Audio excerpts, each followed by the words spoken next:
కొంతమంది సరెండర్ అయ్యారు, ఇద్దరు ముగ్గురు. ఒక అతనే ఫైరింగ్ చేస్తే అతన్ని కొంచెం ఫైరింగ్ చేసి ఆ విధంగా బాగా ఇంకా గుర్తున్న సంఘటన ఉందా? ఇంకా ఆ విధంగా అంటే ఒక దగ్గర చెదలగుమ్మి ఎన్కౌంటర్లో కూడా మేము మహిళలమే తప్పించుకున్నాం సార్. నలుగురు చెదలగుమ్మి అని అడవిలో సార్ అది. అంతా స్నానాలకు పోయినాం మేము. మళ్ళా స్నానాలకు పోతే మన వాళ్ళంతా దళం అప్పుడు క్యాంపు నడుస్తుంది. అక్కడ అందరూ ఉన్నారు. ప్రభాకర్ ఉన్నారు, అది ఈ సాంబశివుడు ఉన్నాడు. మొన్న చనిపోలేదు సార్ సాంబశివుడు, మొన్న కోనాపూర్ సాంబశివుడు ఆయన ఉన్నాడు. మా కమాండర్ కూడా కొద్ది రోజులు ఇక్కడ కలకుర్తేరేలా. అశోక్ చనిపోయిన తర్వాత ఇంకా ఆయన కూడా కమాండర్గా ఉన్నాడు. అక్కడ అచ్చంపేట సైడ్ కూడా కమాండర్గా పనిచేసి ఆయన దగ్గరనే పనిచేసినాం మేము. అందరూ స్నానాలకు వెళ్ళారా? స్నానాలకు ఆ నలుగురం పోయినాం సార్. నేను రమకాంత్ భార్య ఉండే ఒక ఆమె ఇంటి దగ్గర పెళ్లి చేసుకొని వచ్చిండే. ఈ రజిత కాక పద్మాని ఉండే, ఆ పాప సరిత అని ఒక పాప ఉండే, ఇంకొక అమ్మాయి ఉండే, భార్యతో ఏమో ఉండే. వీళ్ళందరి కొత్తనే నేనే కొంచెం అటు తెలిసిన మనిషిని, ఇంకా కొద్దిగా సీనియర్ మనిషిని, కొద్దిగా ఏరియా ఇక్కడ పోవాలన్నా తెలిసిన దాన్ని. అందరిని స్నానాలకు పంపించిండు. పక్కన జనార్దన్ షికారుకి పోయిండ్రు, ఏమన్నా దొరుకుతుందేమో కానీ పని తీసుకొని షికారుకి వెళ్ళిండ్రు. మమ్మల్ని ఆడ స్నానం చేయండి అని చెప్పి వెళ్ళి దారం మొత్తం పైన ఉన్నారు. ఇద్దరు మళ్ళా సమానికి వెళ్ళిండ్రు సార్. ఇంకా క్యాంపు కాబట్టి సామాన్ ఎక్కువ కావాలి కదా అడవిలా. పెంటల అది ఎవరో దగ్గరలో ఉంటుంది అక్కడ, చెంచు పెంటలు ఉంటాయి సార్. అట్లా దాటుకుంటే నడుచుకుంటే వెళ్ళిపోయిండ్రు. ఇంకా కొంతమందే ఉన్నారు, బాగానే ఉన్నాం సార్. 30 మందికి ఎక్కువ ఉన్నాము, 30-40 మంది ఉన్నాము. ఇట్లా ఇక్కడ 3 బ్యాచ్లు ఇట్లా ఉన్నాము మేము. ఇంకా పోలీసులకు అప్పటికి క్యాంపు జరుగుతుందనే విషయం తెలిసినా సార్. వాళ్ళకి తెలిసి ఇట్లా సామాన్కు అక్కడ పోయినాం కదా సార్ మేము. అయితే పోలీసు వాళ్ళు ఇక్కడ మేము దళం మొత్తం క్యాంప్ ఇక్కడ ఉంటే ఇక్కడ మధ్యలో వాగుంటుంది సార్. ఇత్తల పోలీసు వాళ్ళు వచ్చి ఉన్నారు, అపోజిట్ గుట్ట మీద పోలీసు వాళ్ళు ఉన్నారు సార్. పోలీసు వాళ్ళు ఉంటే అప్పటికి మాకు తెలియదు, మేము కింద ఉన్నది వాళ్ళకి తెలియదు, వాళ్ళ పైన ఉన్నది మాకు తెలియదు. స్నానాలు చేసుకుంటాం మేము కూడా ఉన్నాము. వీళ్ళు షికారు పోయిన వాళ్ళకి కూడా తెలియదు సార్. తెలియకుంటే ఇంకా అక్కడ ఒకటి ఏంటంటే సమానికి వెళ్ళిన వాళ్ళు ఇద్దరు విజయ్ అని ఉండే, విజయ్ ఇంకొక అతను. వాళ్ళు సామాన్ మూటలు ఎత్తుకొని వస్తుంటే పోలీసు వాళ్ళు చూసిండ్రు. మన వాళ్ళు ఈడెందుకుంటారు అవతల కదా ఉండేదని చెప్పి ఎమ్మడే సామాన్ పోయిన వాళ్ళు ఫైరింగ్ చేసిండ్రు. అప్పటికి మేము స్నానాలు చేసి క్యాన్లలో నీళ్ళు పట్టుకొని గుట్ట ఎక్కుతున్నాం సార్. ఇంకా పైకి క్యాంప్ మీదకి ఎక్కుతున్నాము. సరిత అని చెప్పి శ్రీకాంత్ భార్య ఇప్పుడు ఉంది సార్. ఇప్పుడు ఆ పాప అచ్చంపేట ఈ ఐనూలు శ్రీకాంత్. ఆ పాప ఏం చేసిందంటే మాకన్నా ముందర క్యాన్ ఎత్తుకొని పైకి ఎక్కింది. అప్పటికి ఆ ఫైరింగ్ అయ్యేదావిడ ఏం చేసిండ్రంటే దళం మొత్తం వెళ్ళిపోయింది. ఇంకా లేదా ఆడ క్యాంప్ అందరు వెళ్ళిపోయినారు. మేము వాగులోనే ఉన్నాము. ఇక్కడ పోలీసు వాళ్ళు వచ్చినారు. పోలీసు వాళ్ళు దిగి కూడా పైకి ఎక్కినారు, మేము ఉన్న ప్లేస్లోకి ఎక్కినారు. వీళ్ళు సెంట్రీ ఇక్కడ షికారుకు పోయిన వాళ్ళు రాలే, మేము వీళ్ళని చూసుకుంటూ ఉన్నాము. ఇంకా పైకి ఎక్కి పాపలు ఒల్లి పెట్టినా కూడా మమ్మల్ని పట్టుకునే వాళ్ళే పోలీసు వాళ్ళు. ఆ పాప ఏం చేసిందంటే డ్రెస్సులు వేరే ఉన్నాయి, కొత్త పాప అసలు డ్రెస్సులు వేరే ఉంటే సెంటర్ దగ్గర ఎవ్వరు లేరు, మన వాళ్ళు అయితే ఒక్కరు కనబడతలేరు అని క్యాన్ ఆడనే పెట్టి కిందకి దిగి వచ్చింది అంతే. ఇంకా ఇట్లా సెంటర్ ఉంటుంది, సెంటర్ దగ్గర కింద పెట్టింది. పోలీసు వాళ్ళు ఆ పాపను చూసలేరు అంతే. మేము సీరియల్ కట్టుకొనే ఉన్నాం మళ్ళీ అప్పటికి స్నానాలు చేసి. సెంటర్ దగ్గర పెట్టి ఇంకా కిందికి దిగి వచ్చి నాకే చెప్పింది, అక్క మన వాళ్ళు అయితే కనబడతలేరు, ఎవరో కొత్త వాళ్ళు కొత్త డ్రెస్సులు కనబడుతున్నాయి అని అన్నది. కొత్త డ్రెస్సులు అంటే కూడా నేను పోలీసు వాళ్ళు అని అనుకోలే. సరేలే ఎందుకైనా మంచిది, మనం డైరెక్ట్ ఎక్కొద్దు, ఇట్లే వాగులంగా కొంత దూరం పోయి మనం అట్లా రిటర్న్ వెనకంగా వచ్చి చూద్దామని అన్న అడవిలో. అంటే సరే అని చెప్పి అలా ముగ్గురిని తీసుకొని నేను నలుగురం కొంత దూరం ఇంకా పోతున్నాం. ఇట్లే క్యాన్లు ఇడిచిపెట్టినాము. ఇంకా బ్యాగులు ఉన్నాయి, ఇట్లా చీరల మీద ఉన్నాం అడవిలో, బ్యాగులు ఉన్నాయి. పోతుంటే ఏమైందంటే మా ఈ జనార్దన్ పక్కన ఇద్దరు ఇంకా షికారు పోయిన వాళ్ళు వచ్చిండ్రు.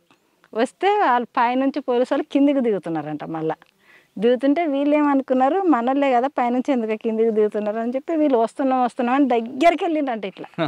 ఇట్లా దగ్గరికి వెళ్ళే వరకు అరే మనోళ్ళు కానట్టుందని చెప్పి ఎమ్మడే జనార్దన్ ఫైరింగ్ చేసింది. అప్పుడు పోలీసులు వెనక్కి కొరికాను. ఆ ఫైరింగ్ శబ్దం విని మేము ఇంకా మనోళ్ళు అయితే కాదు పోలీసులో ఉంటుంది, మనోళ్ళు లేక ఇంటర్లే కొత్త డ్రెస్సులు అంటే ఫైరింగ్ అవుతుందని చెప్పి అప్పుడు అక్కడ నుంచి కొంత దూరం పోయి మళ్ళీ డ్రెస్సులు మార్చుకున్నాము. ఈ అడవిలో ఇట్లా చీరల మీద పోలేము మనం, డ్రెస్సులు అయితే మార్చుకోండి అని చెప్పి డ్రెస్సులు మార్పించినాయి.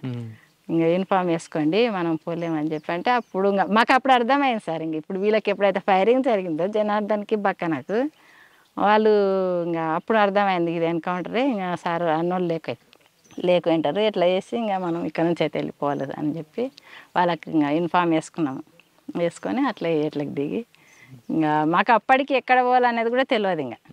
ఇంకా ఏట్లకు దిగి నైట్ అంతా నలుగురం అడవిలో వండుకున్నాం. ఇప్పుడు కృష్ణానది ఉంది కదా సార్, కృష్ణానది దాటి అవతలకి అడవిలో వండుకున్నాం. ఇంకా అక్కడ ఎట్లా సెంటర్ కూర్చుంటాం, ఇంకేం భయం అదేందో కానీ సార్ చాలా ధైర్యం ఉంటుందిలే. ఆడేళ్ళం కదా మనం ఎట్లా అనేది అయితే ఏముండదు, చాలా ధైర్యం ఉంటుంది. కదమ్మా అడవిలో ఆడవాళ్ళకి, ఇప్పుడు ఆడవాళ్ళకి నెలల సమస్యలు ఉంటాయి. అవును సార్. అవన్నీ పార్టీలకు వెళ్ళినప్పుడు మీరు బయట తిరుగుతున్నప్పుడు ఆ ఇబ్బందులు ఎలా ఎదుర్కొంటారు? ఇంకా ఇబ్బంది కొంచెం వాటర్ సమస్య ఉంటుంది, కొద్దిగా నొప్పి కూడా వస్తుంటుంది. అదొక్కడ తప్పితే ఇంకా ఆ సమస్య అప్పుడు కొంచెం రెస్ట్ లాగా కూడా ఇస్తారు సార్. ఇస్తారు పార్టీ పొలంకి సంబంధించిన మందులు ఇస్తారు. ఇంకా దానికి సంబంధించి కొంచెం అర్థం చేసుకుంటారు, ఎక్కడైనా పనులకు పంపించాలని ఆ టైంలో కొంచెం. కానీ ఆ టైంలో మాత్రం కొంచెం ఇబ్బంది ఉంటుంది. ఇబ్బంది ఉంటుంది సార్, ఆ టైంలో ఇబ్బంది ఉంటుంది. కానీ పార్టీ కూడా అర్థం చేసుకుంటుంది. అన్నోళ్ళకి చెప్తాం ఇట్లా సమస్య అంటే అర్థం చేసుకొని ఆ టైంలో రెస్ట్ ఇస్తారు సార్.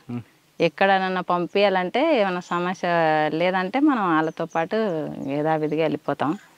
సమస్య ఉంటే అన్నలకు చెప్తే అర్థం చేసుకొని రెస్ట్ ఇస్తారు సార్. కానీ రాత్రులు ఎలాగమ్మా అసలు? మాకు ఇప్పటికీ అదొక పెద్ద సమస్య. అది అవునా సార్? చీకట్లో ఎలాగుంటారు అసలు? లైట్లు ఉండవు సార్. ఎంతసేపు ఉన్నా లైట్లు ఉంటుంది, ఇంత చిన్న టార్చ్ లైట్ ఉన్నా అది వెయ్యం ఎక్కువ. ఏదైనా మన గుంతనంలో ఏదైనా డౌట్ ఉంటేనే చిన్నగా వేసి చూడడం. అది ఉంటే ఏమవుతుంది అంటే లైట్లు ఉంటే ఇంకెమ్మడే పోలీసు వాళ్ళు పట్టేసుకుంటారు సార్. మీరు ఎలా పడుకుంటారు అక్కడ రాత్రులు? ఏం లేదు, ఉత్త అడవిలోనే. కానీ ఇక ఇంత కవర్ ఉంటుంది, ఆ కవర్ వేసుకోవడం, పడుకోవడం. ఒక సెంట్రీ ఇంకా మనకు మొత్తం కూడా ఎంత దూరం వెళ్ళిపోయినా సెంట్రీ గంటకు ఒకసారి, అర్ధ గంటకు ఒకసారి సెంట్రీ ఉంటుంది. బయట నుంచి పోలీసులు వస్తే ఫైరింగ్ రెడీ అవుతారు. అవును సార్. దానికి మీరు ప్రికాషన్ రెడీ ఉంటారు. కానీ పడుకున్నప్పుడు పాములు, తేలులు వస్తుంటాయి కదా, అవి ఇంకా అవన్నీ అప్పుడు ఏం మాకు ధ్యాసకుండా కూడా ఇంకా అవి ఇంకా మాతో పాటు అలవాటు అయినట్టే ఉంటాయి సార్. ఇంకా ఇప్పటి వరకు అయితే అటువంటి ఇబ్బంది, అటువంటి ప్రమాదాలు జరగలే. వర్షాకాలం కూడా ఇంకా కవర్ కింద ఒక కవర్ ఉంటే పైన ఇంత చెట్టు ఉన్నా కూడా చెట్టు మీద కవర్ అని వేసుకుంటాము, లేదంటే తాళ్ళు పెట్టి ఇట్లా గుడిసెలాకి వేసుకుంటాం సార్. ఎవరు చెట్టు కాడ, ఎవరు కూర్చునే కాడ, ఎవరు వారం చదువుకుంటూనే ఉంటాం. సెంట్రీ ఉన్నదంటే మా పనులు మేమేందంటే ఒక బుక్స్ చదవడమే.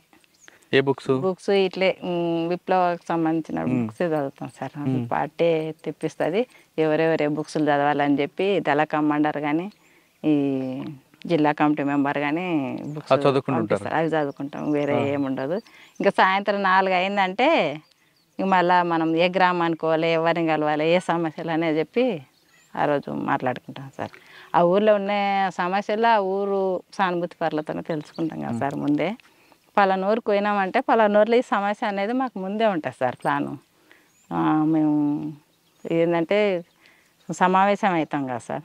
సమావేశం అయినప్పుడు పలానా ఊర్లో ఈ నెలలో ఈ సమస్యలు ఉన్నాయని చెప్పి మేము రాసుకుంటాం సార్. మొత్తం రాసుకొని ఆ గ్రామానికి పోయినప్పుడు మహిళా సంఘాలలాగా పెట్టడం, మహిళలను పోయి, లేదంటే ఫుడ్స్ల దగ్గర కూడా వాళ్ళకు కూడా సంఘాలలాగా ఏర్పాటు చేసి అవి పంచాయతీలు కానీ, భూమి సమస్యలు కానీ, ఏవి కానీ ఆ రోజు ఆ సమస్య గురించి మాట్లాడాలి. వీళ్ళని ఫస్ట్ వాళ్ళ దగ్గర మాట్లాడి తర్వాత ఆ రోజు అవుతుంది అనుకుంటే మాట్లాడతాం, లేదంటే తర్వాత వస్తామని చెప్పి వెళ్ళిపోతాం. అక్కడ మీరు పెట్టిన ప్రజా మీటింగ్లు ఉంటాయి, గ్రామ సభలు. అవును సార్. ఆ గ్రామ సభలో ఆ వ్యక్తి వినలేదనుకో పనిష్మెంట్ ఇస్తారా? ఇస్తాం సార్. కానీ చెప్పి చూస్తాం ఒక్కసారి, 1-2 సార్లు అంతే. అంత తొందరగా యాక్షన్ అయితే తీసుకోం సార్ ఎవరైనా కానీ. అంతెందుకు మా ఊర్లో కూడా ప్రజాకోటి పెట్టినాం ఇద్దరం వచ్చి కూడా విప్నగాన్లలో సార్. ఈ బ్రాండ్లలో కూడా అసలు పరిచయం సార్. ఇద్దరం వచ్చినాము, యూనిఫామ్ విన్నే ఉన్నాము, వెపన్స్ ఉన్నాయి మా దగ్గర. అప్పుడు మా నాయనని ఎవరైతే కొట్టించిండ్రో మస్తుగా ముక్కు భూమికి రాపించి పోయినాం ప్రజాకోటి పెట్టి. కృష్ణారెడ్డి అని ఉండే సార్ అప్పుడు. అయితే అప్పుడు పానగల దళం వల్లనే ఉన్నాము ఇద్దరం. ఉన్న తర్వాత ఊర్లో కొంచెం అది ఎలాగొండది పొలం పంచాయతీ ఉండే సార్, ఎస్సీలు. అది ఆ పొలం పంచాయతీ మా ఊర్లో ఒక అతను జిన్నుకు సంబంధించిన ఆయన ఉండే. అంటే ఆ సమావేశంకి వచ్చి ఆయన పిలిపించారా? లేదు, అనుకోనే మేము మాకు ప్లాన్తోనే ఈ ఊర్లో ఈరోజు ప్రజాకోటి పెట్టాలి, ఫలానా వాళ్ళని పిలిచని ఈ సమస్యల గురించి మాట్లాడాలి ప్రజల మీద ప్రజల దగ్గర అని చెప్పి మేము అనుకొని ఊర్లో పోలీస్ స్టేషన్ ఉన్నాగానే ఊర్లోకి వచ్చి వాళ్ళ ఇంటి దగ్గరకు వచ్చి తీసుకుపోయి ఎస్సీవాడు అన్న కమిటీ వాళ్ళు ఉంటుంది ఆడికి తీసుకుపోయి ప్రజలు ఆయన గురించి మాట్లాడి ఇంకా ఆయన చేసిన నేహరాలు అన్నీ కూడా ప్రజలకు చెప్పి మీటింగ్ లాగా పెట్టి పాటలు పాడి ముక్కు భూమికి రాపించినాం ప్రజలని తప్పని ఒప్పించినాం వాడ ఆయన దగ్గర. పార్టీలో మావోయిస్ట్ పీపుల్స్ వార్ పార్టీలో వ్యక్తిగత కక్షలకు ఎక్కువ ప్రాధాన్యత ఇవ్వకూడదు అని ఉంటుంది. అవును సార్, వ్యక్తిగత కక్షలు ఏం కాదు సార్. మీ నాన్నగారు కొట్టినందుకు కదా కొట్టిన అతనే అంటున్నా కానీ ఆయన మీ నాన్నగారు కొట్టిన అతన్ని తీసుకొచ్చి నేలకు దానికోసం కాదు సార్ అంటే పాత నువ్వు అట్లా అనుకుంటున్నావా సార్? అట్లని కాదు, ఊర్లే అనేది మొత్తం పెత్తనం అతందే. అతను చెప్పినట్టు కొట్టడం కాకుండా చాలా తప్పులు చేశాడు. చాలా తప్పులు, మామూలుగా తప్పులు కాదు సార్. ఊర్లో పెత్తనం మొత్తం అతందే. అతను చెప్పినట్టే వినాలి, ఎవ్వరు కూడా ఎదిరించి మాట్లాడకూడదు. ఈ ఎస్సీలు ఉన్నారంటే మా ఊర్లో ఒక్కటే బావి ఉండే సార్ తాగడానికి నీళ్ళు. ఆ ఎస్సీల బావి ఇట్లా ముట్టుకోకూడదు, ఊరబావి అని ఉంటుంది సార్. అవి ఇంకా వేరే నీళ్ళు ఏవి ఉండవు. ఎంత ఊరు ఇంత పెద్ద ఊరైనా ఆ ఊరికి పోయి నీళ్ళు చదువుకొని రావాలి. అయితే ఎస్సీలు మేము పోస్తేనే, ఎస్సీలు కాకుండా వేరే కులం వాళ్ళు పోస్తేనే వాళ్ళు బిందె ఎత్తుకొని రావాలి. గంట సేపు కానీ వాళ్ళు బిందె ఇట్లా పెట్టి ఇట్లా నిలబడాలి సార్. ఒకవేళ మనం వాళ్ళు వచ్చి ముట్టుకున్నదంటే వాళ్ళని తీసుకుపోవడము, అనేక ఇబ్బందులు కొట్టడము చేయడము అట్లాంటివి ఉండవని చెప్పి కూడా జనార్దన దానికి ఎదిరించిండు కూడా సార్. ఊర్లే ఎదిరించి తోలుకపోయి కూడా నీళ్ళు సేదించిండు. ఇద్దరు భార్య భర్తలు ఒక దగ్గరే ఉన్నారు కదా, కానీ జనార్దన్ అందు ఎక్కువగా కనిపిస్తుంది అటాక్లు, మీ తక్కువ ఉంటుంది ఎందుకు? జనార్దన్ అప్పటికే 90 కన్నా ముందు నుంచే పార్టీలో ఉన్నాడు కదా సార్. ఇప్పుడు నేను పోయింది అప్పటికి కొత్తగా బాగా తెలియదు, ఇంకా ఏరే తిరిగి చేయడము అది. ఇంకోటి జనార్దన్ కమాండర్ కూడా ఉన్నాడు కాబట్టి ఎక్కువ ఆయన ఫోకస్ ఉంటుంది సార్. అది ఎంత 8 సంవత్సరాలు ఉన్నారు మీరు? 8 సంవత్సరాలు. 8 సంవత్సరాలు ఇప్పుడు మీరు చెప్పినవన్నీ గుర్తున్నాయి. కానీ పార్టీలోకి వెళ్ళిన తర్వాత మీరు చేసిన కొన్ని మంచి పనులు ఉన్నాయి, కొన్ని పార్టీ ఆదేశాల మీద కొట్టడం ఉంది. ఎప్పుడైనా బాధపడ్డారా? తప్పు చేస్తున్నానా అని బాధపడ్డారా? లేదు ప్రజల కోసం ఈ పని చేయడం కరెక్టే? అలాంటి బాధలు అయితే ఏం పడలేదు సార్. ఇంకా కాకపోతే ఇంకా ప్రజలకు చైతన్యం కల్పించడంలో మేము కూడా విఫలమవుతున్నామని అనుకున్నాం సార్. ఇంకా కొంతమంది ఇన్ఫార్మర్లుగా తయారవడం మన దగ్గరకు వచ్చి కూడా ఇంకా ప్రజలకు ఇంకా ఎక్కువ విస్తృతంగా పోవాలి అని చెప్పేది మేము. అంటే ప్రజలకి చైతన్యం కల్పించడంలో కొంతమేర విఫలమయ్యారు అంగీకరిస్తారు? అవును సార్. ఓకే, మరి ఎందుకు వచ్చారు మరి? కొంచెం అంటే తర్వాత మేము స్పెషల్ దళంలో ఉన్నాక ఇద్దరం విడివిడిగా ఉన్నాం సార్ మేము. ఇంకోటి అనారోగ్య సమస్యలు కూడా నేను ఇక్కడ పానగాలి ఏరియాకు మళ్ళీ నన్ను రమాకాంత్ను పంపించిండ్రు సార్. నన్ను డిప్యూటీగా పంపించిండ్రు, రమాకాంత్ను కమాండర్గా పంపించారు. అయితే ఇక్కడ వచ్చిన తర్వాత కొంచెం హెల్త్ ప్రాబ్లం ఎక్కువ సార్. ప్లేన్ ఏరియా అయింది, హెల్త్ ప్రాబ్లం వల్ల జనార్దన్ లోపలనే ఉన్నాడు. అప్పటికి అక్కడే ఉన్నాడు, కలకుర్తి దళ కమాండర్గానే ఉన్నాడు. చెప్పకుండానే నేను బయటికి మోనాయనలను కలిసిన. అవునా? పార్టీకి కూడా చెప్పలేదు. ఇంకా ప్రాబ్లం ఇంకా కొంచెం ఎక్కువ ఇబ్బంది అవుతుంటే ఇంకేం చేయాలి. మా ఊర్లో అంటే నాయన వాళ్ళని చేను దగ్గర పోయి కలిసిన. ఊర్లోకి వచ్చి ఇంకా నాయన ఊర్లో వెంకటేశ్వర సార్ ఉండే సార్, మొన్న వచ్చి లేకుండే సార్ డిఎస్పీకి వచ్చి ఆ సార్ దగ్గర పోయి నాయనలు మాట్లాడి సరెండర్ చేయించారు. ఆర్కే మీనా దగ్గర. అప్పుడు మీకు రావాల్సింది ఇచ్చారా? అప్పుడు ఏమి ఇవ్వలేదు సార్, మాకు 5,000 ఇచ్చిండ్రు. అంటే ఇమీడియట్ రిలీఫ్ అది. తర్వాత ఏమి ఇవ్వలేదు సార్. జనార్దన్ వచ్చినాకైనా అవే ఇచ్చిండ్రు మాకు. మీరు బయటకు వచ్చారు జనార్దన్ చెప్పకుండా, మరి ఎప్పుడు చెప్పారు జనార్దన్కి? నేను సరెండర్ అయినాక చూసుకున్నారు అంతే, చెప్పడానికి ఏముండదు కదా సార్. ఇంకా బయటకు వచ్చిన తర్వాత మళ్ళీ పోతే ఏంది దళం దగ్గరకు పోయి మాట్లాడి మళ్ళీ ఏమైనా పర్మిషన్ ఇస్తే అప్పటికి ఫోన్లు కూడా లేవు సార్ మాకు. మేము 2002 కాబట్టి తీసుకొచ్చారు బయటికి. నేనేం తేలేదు సార్ లోపల. ఇంకా ఏం జరిగిందో వాళ్ళకే తెలవాలి, నేనైతే లేను కదా. ఏం లేదు అప్పుడు, ఎవరి ఇష్టం అది, ఎవరి అభిప్రాయం వాళ్ళది. అట్లాంటి కోపాలు అయితే ఏమి ఉండవు. బయటకు వచ్చిన తర్వాత పోలీసు వేధింపులు లేవు? లేదు సార్. ఆయన పిలిపించు బయటికి రా అని? ఒకసారి 2 సార్లు అయితే అక్కడ అటాక్ జరిగి జనార్దన్ తప్పించుకున్నాడు అని చెప్పి శ్రీనివాసులు సార్ పిలిపించి స్టేషన్ కాడికి. నీకు తెలుసా అమ్మ ఇట్లా జనార్దన్ పట్టుకుంటే తప్పించుకొని పోయిండు సరిగా అని చారగొండ దగ్గర అని అన్నాడు సార్. అంటే తెలియదు సార్ నాకు అని అన్నా. అంటే పట్టుకుంటే కొంచెం మిస్ అయ్యిండు అని చెప్పిండు సార్ పిలిచి. అంటే తెలియదు సార్ నాకు అన్నాను అంటే ఇంకా పిలిపించి తీసుకురండి రమ్మన్నాను అనేది పెద్ద వేధింపులు అయితే పెట్టలేదు సార్. వస్తే బాగుంటుందమ్మా అని అంటే మాకు తెలియదు కదా సార్, మాకు కలుస్తారా అని చెప్పి అన్నాను సార్. అంటే బయటకు వచ్చిన తర్వాత ఇంకా పార్టీతో సంబంధం లేవు? లేవు సార్, పార్టీతో సంబంధం పార్టీ కూడా మీకు రమ్మని ఎప్పుడు లేదు, ఆ సంబంధాలు అయితే పెట్టుకోలేదు సార్. ఇంకా మా మేము బతుకుతున్నాం. నేను టైలరింగ్ వచ్చిన తర్వాత అయినా ఇద్దరం, నేను వచ్చిన తొందరలోనే వచ్చిండు సార్ బయటికి కూడా. 2002లోనే వచ్చిన, అతను కూడా 2002లోనే అంత 3 నెలలుగానే ఉన్నాడో ఏమో సార్ బయటికి వెళ్ళి వచ్చిండు. ఇంకా మాకు ఆర్థికంగా కూడా బాగానే ఇబ్బంది పడ్డాం సార్ వచ్చిన తర్వాత. మేము కాదమ్మా, బయటకు వచ్చాక చాలా మంది నక్సలైట్లు, మాజీ నక్సలైట్లు సెటిల్మెంట్ చేసుకుంటూ రియల్ ఎస్టేట్ చేస్తుంటారు. మరి మీరేంటి సింపుల్గా ఉన్నారు? మేము ఇంకా అట్లాంటివి చేయలేము సార్. మేము పార్టీలా పనిచేసి అంత అవినీతిగా చేయలేము. కానీ ఇదే మహబూబ్నగర్ జిల్లా నుంచి కొంతమంది మాజీ నక్సలైట్లు ఒక సెటిల్మెంట్ చేసుకుని గ్యాంగ్ తిరిగి చేసుకున్నారు. అవి మాకు నచ్చదు. ఇంకా మీకు ఎప్పుడైనా ఫోన్ చేశారు వాళ్ళు? నయ్యం లాంటి లేదు సార్, ఎప్పుడు ఫోన్ లేదు. మేము అటువంటి దాంట్లోకే దూరంగా ఉన్నాం సార్. మేము ఇంకా ఇంత పొలం ఉంది, ఒక 4 ఎకరాల పొలం, అది చేసుకుంటాం. టైలరింగ్ వస్తుంది నాకు.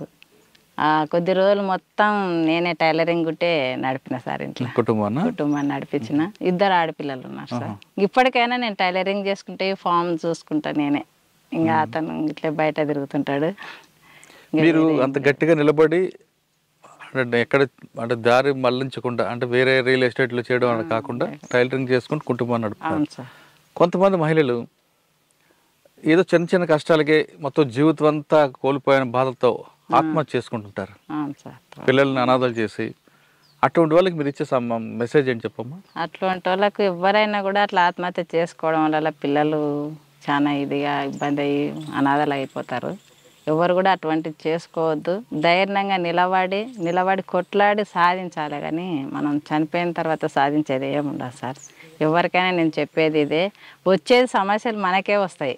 ఇప్పుడు సరెండర్ అయినామంటే ఊర్లలో ఒక రకంగా చూస్తారు సార్. అవి ఇంతకుముందు ఎంత ధైర్యంగా ఉన్నామో ఇప్పుడు మనలో చూసి ఏదో రకంగా చూస్తారు. కాబట్టి మనం వాళ్ళకి ఇంకా వాళ్ళని అర్థం చేసుకొని వాళ్ళకి చెప్పే విధంగా ఉండి మనం మన పిల్లలను మనం ధైర్యంగా చెప్పుకొని వాళ్ళని చదివించుకోవడం, ధైర్యంగా నిలబడి కొట్లాడాలా ఎదుర్కోవాలనేది. కొంతమంది మీరు ఇందాక అన్నట్లుగా గ్రామస్తుల్లో మాజీలు వచ్చారంటే డబ్బులు మూటలతో వస్తారని ఒక అప్పుడు కొంతమంది అట్లా ప్రచారం చేసిండ్రు సార్. అలాంటి డబ్బులు అయితే మేము ఒక్క రూపాయి కూడా ఇట్లా ఉన్నాయి కూడా పార్టీకి అప్పచెప్పి వచ్చిండు సార్.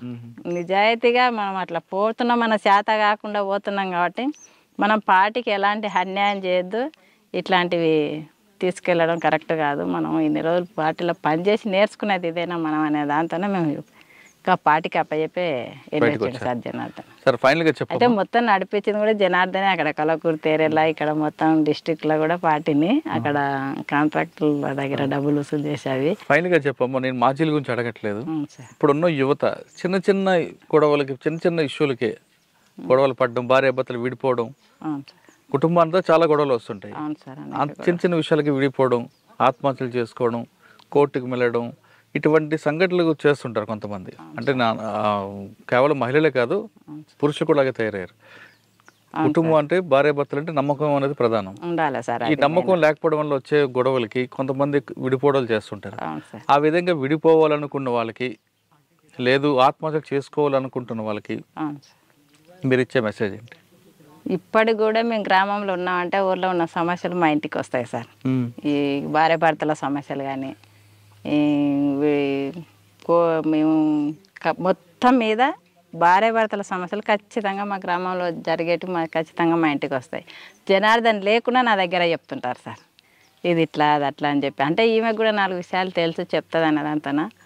కాబట్టి వాళ్ళకు మాకు తెలిసినంత వరకు కూడా ఇట్లాంటి దాంట్లకు మీరు కుసించిపోయి భార్యాభర్తల మధ్య చిన్న చిన్న సమస్యలు పెద్ద దానిగా చూడడం, చూసి ఒకరికొకరు అర్థం చేసుకోకపోవడం వల్లనే ఇక్కడ సమస్య అనేది ఇద్దరి మధ్యలో వచ్చి ఇట్లా కోట్ల వరకు వెళ్తున్నారు సార్. ఇట్లాంటి రోజు మా ఇంటి దగ్గరకు వచ్చే సమస్యలే సార్ ఇది.